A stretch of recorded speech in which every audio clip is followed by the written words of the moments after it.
इसरो ने मंगलयान, चंद्रयान और आदित्य L1 जैसे कई ऐतिहासिक मिशन लॉन्च किए हैं और इन सभी का साक्षी रहा है आंध्र प्रदेश का श्रीहरिकोटा। इसरो अपने लगभग सारे मिशन यहीं से लॉन्च करता है।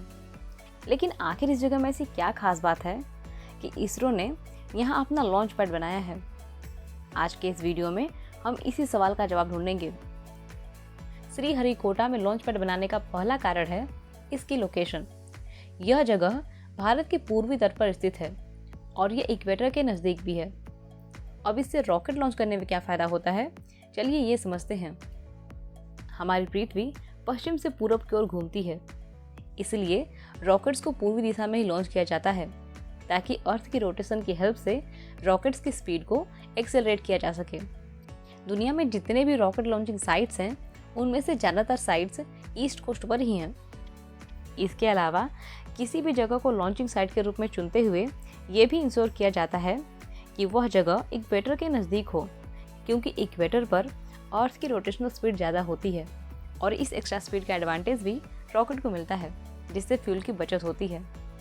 इक्वेटर के नज़दीक लॉन्चिंग साइट बनाने का एक फ़ायदा ये भी है कि यहाँ से जियो स्टेशनरी सैटेलाइट्स को लॉन्च करना काफ़ी आसान हो जाता है। श्रीहरिकोटा को लॉन्चिंग साइट के रूप में चुनने का दूसरा कारण ये है कि यह बंगाल की खाड़ी के किनारे है। कोई भी रॉकेट जब लॉन्च होता है तो अलग अलग स्टेज पर उसके कुछ पार्ट सेपरेट होकर नीचे गिरते हैं। इसीलिए रॉकेट लॉन्चिंग साइट्स को किसी भी आबादी वाली जगह पर ना बनाकर समुद्र के किनारे बनाया जाता है ताकि रॉकेट के टुकड़े समुद्र में ही गिर जाएं और जान माल का नुकसान ना हो।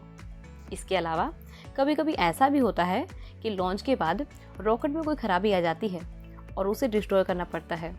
डिस्ट्रॉय करने के दौरान रॉकेट के जलते हुए टुकड़े समुद्र में गिर जाते हैं और किसी को कोई नुकसान नहीं होता। चलिए जानते हैं अगले कारण को, और वो है स्टेबल जियोग्राफिकल प्लेटफॉर्म। जब भी कोई रॉकेट लॉन्च होता है तो बहुत ही इंटेंस वाइब्रेशंस प्रोड्यूस होती हैं। इसीलिए लॉन्चिंग साइट के लैंड मास को इतना सॉलिड होना चाहिए कि वो इस वाइब्रेशन को झेल सके, और श्रीहरिकोटा का लैंड मास भी कुछ ऐसा ही है। इसकी मिट्टी बहुत ही स्ट्रॉन्ग है और उसके नीचे हार्ड रॉक्स भी हैं। अब बारी है चौथे रीज़न की, और वो है एक्सेसिबिलिटी। लॉन्च के दौरान यूज होने वाले इक्विपमेंट्स बहुत ही बड़े बड़े होते हैं और दुनिया के अलग अलग देशों से लाए जाते हैं। इसके अलावा इसरो इंटरनेशनल सैटेलाइट्स भी लॉन्च करता है, इसीलिए लॉन्चिंग साइट को ऐसा होना चाहिए कि वहाँ तक लैंड, एयर और वाटर तीनों माध्यम से पहुँचा जा सके।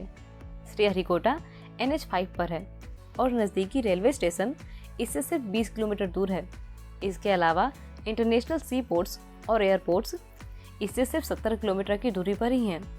इसलिए ये कहा जा सकता है कि श्रीहरिकोटा एक आइडियल लॉन्चिंग साइट है। इसकी अगली खास बात है यहाँ का क्लाइमेट। श्रीहरिकोटा में सिर्फ अक्टूबर और नवंबर में ही बारिश होती है, इसीलिए रॉकेट लॉन्च करने के लिए इसरो को काफ़ी समय मिल जाता है। किसी भी देश की स्पेस एजेंसी उस देश के लिए बहुत ही इम्पोर्टेंट होती है, इसलिए उसकी सिक्योरिटी का ध्यान रखना भी ज़रूरी है। श्रीहरिकोटा सिक्योरिटी के लिहाज से भी काफ़ी सही जगह है, क्योंकि ये दो तरफ से पानी से घिरा हुआ है। इसकी एक तरफ पुलिकट लेक है और दूसरी तरफ बंगाल की खाड़ी। अब तक हमने ये जाना कि श्रीहरिकोटा हर लिहाज से एक अच्छी लॉन्चिंग साइट है, लेकिन जब बात आती है पोलर सैटेलाइट्स को लॉन्च करने की, तो उन सैटेलाइट्स को यहाँ से लॉन्च करने में वैज्ञानिकों को एक परेशानी का सामना करना पड़ता है। अगर आप श्रीहरिकोटा की लोकेशन को ध्यान से देखेंगे तो आप समझ पाएंगे कि यहाँ से जब पोलर सैटेलाइट्स को लॉन्च किया जाता है तो रास्ते में श्रीलंका आ जाता है, और डेफिनेटली रॉकेट्स को श्रीलंका के ऊपर से तो नहीं ले जाया जा सकता है, क्योंकि सेपरेशन के दौरान रॉकेट के पार्ट्स श्रीलंका में गिरेंगे, जिससे जान माल का काफ़ी नुकसान होगा, और ऐसा नहीं होना चाहिए। इस प्रॉब्लम से बचने के लिए रॉकेट्स को श्रीलंका के साइड से ले जाया जाता है और उसके पार होते ही रॉकेट को उसके नॉर्मल पाथ पर मोड़ दिया जाता है। इसे डॉग लेग मनूवर कहा जाता है। वैसे तो यह मनूवर करना इसरो के लिए कोई मुश्किल काम नहीं है, लेकिन इसके लिए रॉकेट को एक्स्ट्रा फ्यूल कैरी करना पड़ता है, जिसकी वजह से उसकी पेलोड कैपेसिटी कम हो जाती है। इस मनूवर को करने में एक्स्ट्रा फ्यूल खर्च ना हो, इसीलिए इसरो एक नया लॉन्चिंग साइट बना रहा है। नए लॉन्चिंग साइट के लिए तमिलनाडु के कुलरसेकरापट्टनम को चुना गया है, क्योंकि यहाँ से पोलर सैटेलाइट्स को लॉन्च करते समय रास्ते में कोई भी लैंडमास नहीं आएगा। इस नए लॉन्चिंग साइट से छोटे रॉकेट्स को भी लॉन्च किया जाएगा, जिससे श्रीहरिकोटा पर लॉन्च का दबाव भी कम होगा।